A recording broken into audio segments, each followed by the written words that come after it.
మంత్రి విడుదల రజని చిలకలూరిపేట నియోజకవర్గానికి ప్రాతినిధ్యం వహించారు. ఆమెకు గుంటూరు పశ్చిమ స్థానానికి పంపించారు.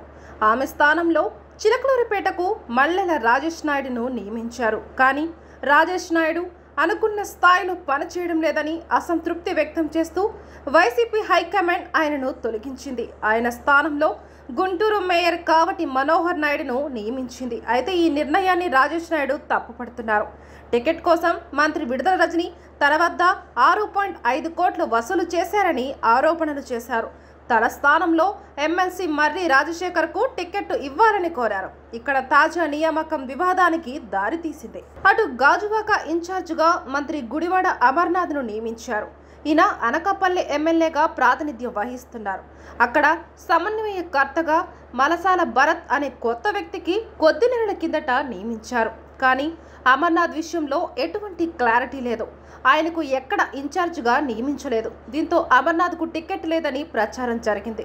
వచ్చే ఎన్నికల్లో పక్కన పెడతారని టాక్ నడిచింది. కానీ అనూహ్యంగా గాజువాక నియోజకవర్గ ఇన్ఛార్జిగా ప్రకటించారు.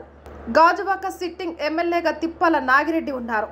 ఆయన కుమారుడు దేవన్ రెడ్డి ఇన్ఛార్జిగా కొనసాగుతూ వచ్చారు. కానీ ఆయన స్థానంలో వరికోటి చందును ఇన్ఛార్జిగా నియమించారు. కానీ ఆయన పనితీరు బాగాలేదని చెప్పి గుడివాడ అమర్నాథ్కు తాజాగా అవకాశం ఇచ్చారు. దీంతో గాజువాకతో ముచ్చట్టుగా మూడో నాయకుడు వచ్చినట్లయింది. గత ఎన్నికల్లో గాజువాక స్థానం నుంచి పవన్ కళ్యాణ్ పోటీ చేశారు. తెలుగుదేశం పార్టీ సైతం బరిలో నిలిచింది. దీంతో వైసీపీ గెలుపొందింది.